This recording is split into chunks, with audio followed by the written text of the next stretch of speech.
This video was voted on by my subscribers in a community poll.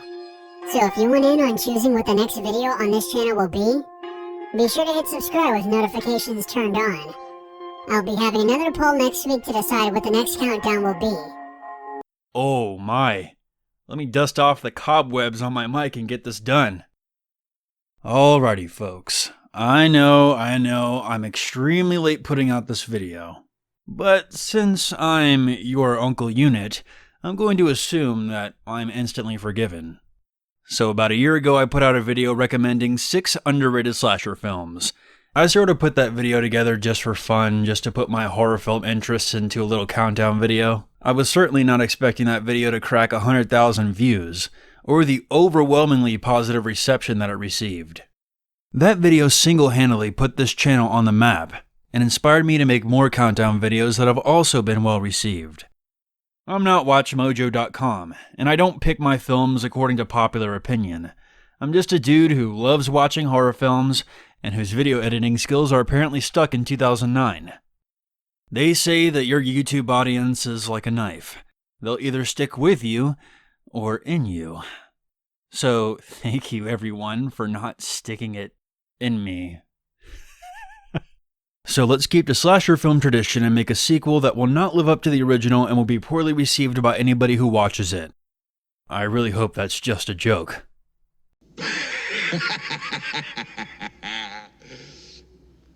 You guys have waited long enough. Here are 6 underrated slasher movies that you should watch, Part 2.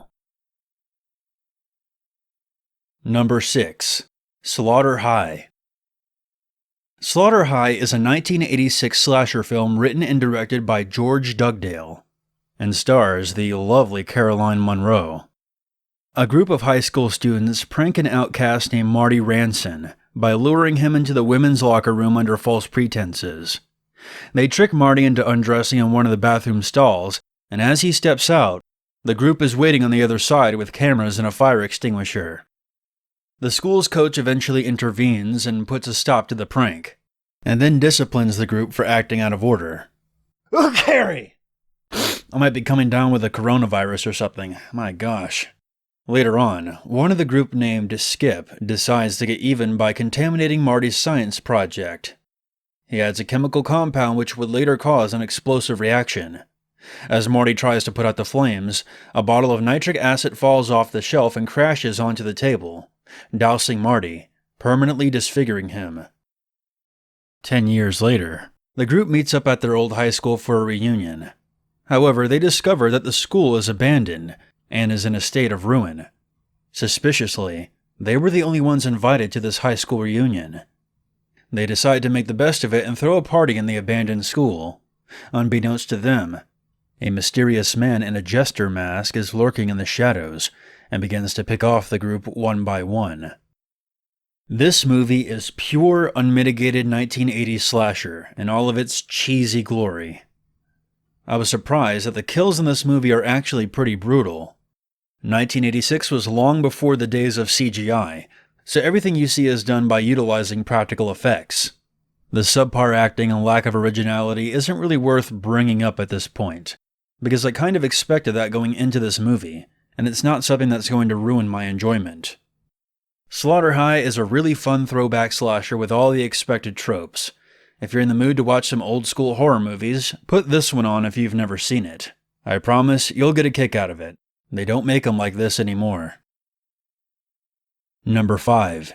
Tourist Trap. Tourist Trap is a 1979 supernatural slasher directed by David Schmoller.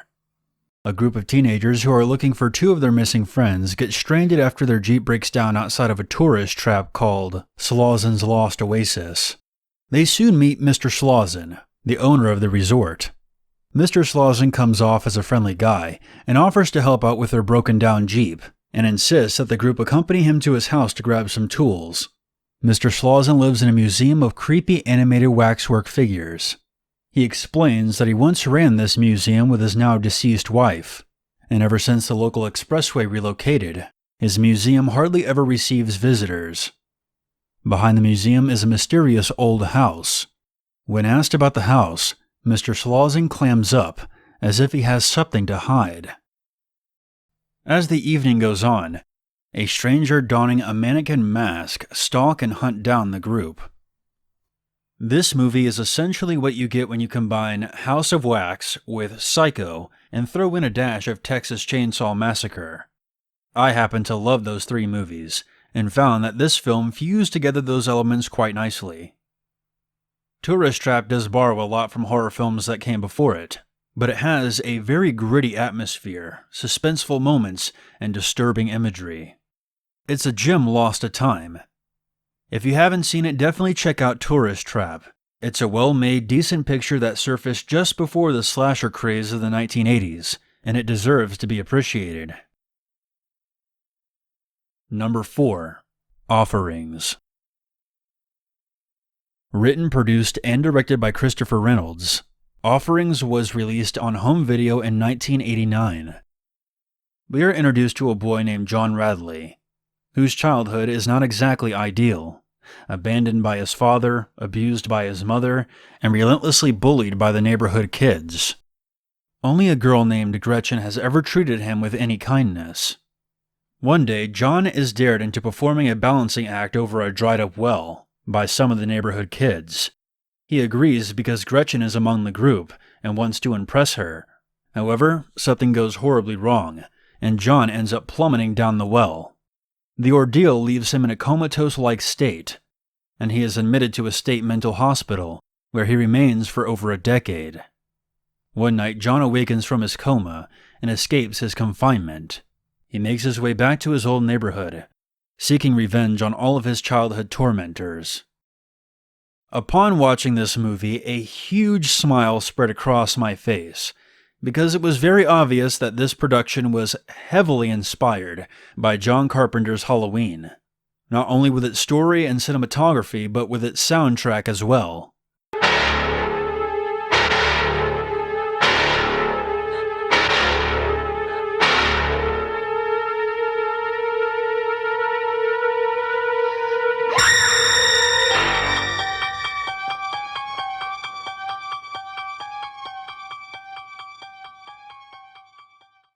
I've made it known for many years that the original Halloween is one of my all-time favorite horror movies, and I was pleasantly surprised that this film tried to follow that same formula.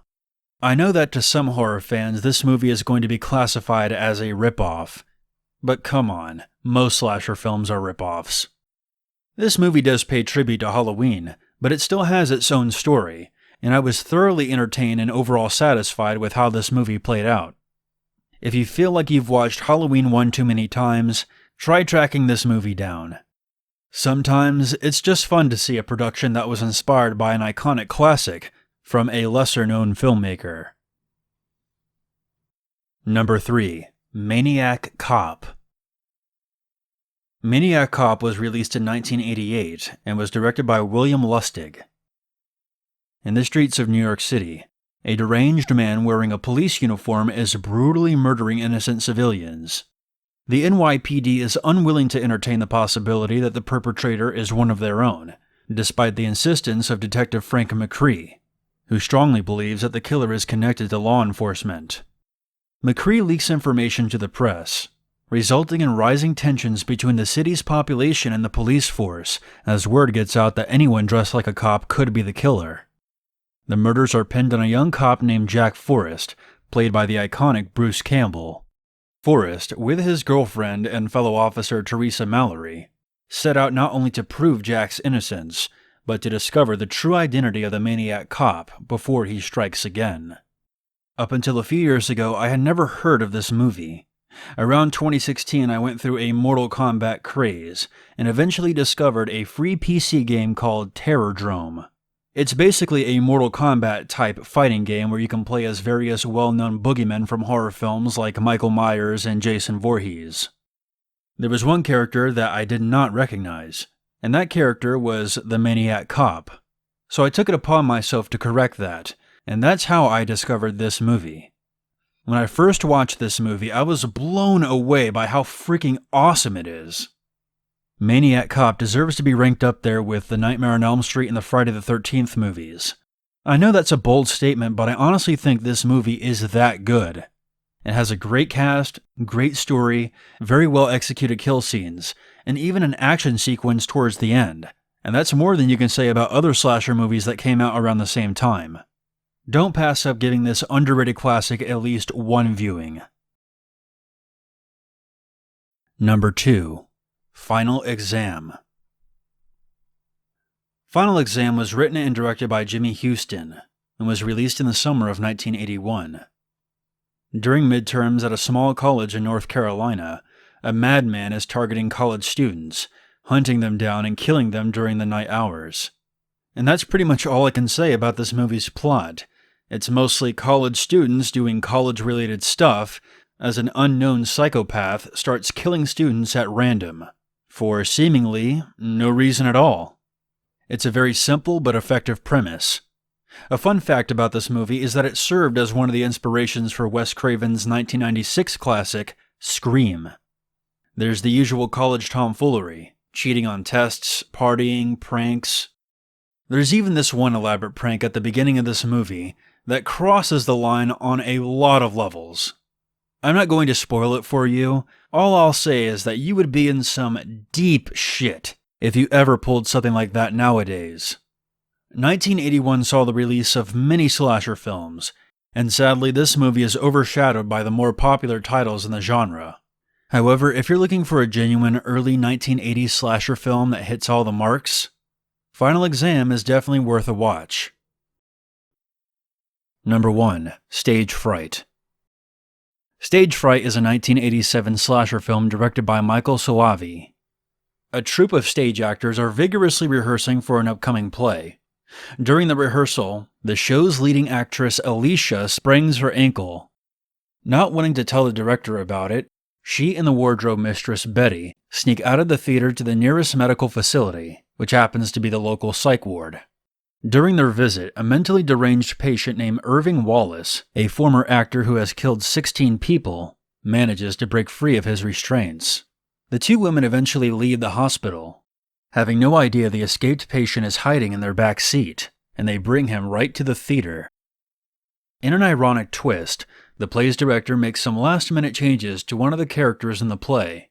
In light of Irving Wallace's recent killing spree, they change the character of the unknown owl mask killer to Irving Wallace, as a way to attract more people to the show. The director has one of the actresses hide the key to the theater, because he plans on forcing the cast to stay overnight and learn the new material. Meanwhile, the real Irving Wallace is now loose in the theater, and has already murdered the actor who is supposed to play the owl mask killer. After an actress is strangled to death on stage, the rest of the cast and crew panic, as they realize the actress who was killed on stage is the one who has hidden the key. They are now trapped inside the theater with Irving, and need to find a way out before he finishes the rest of them off.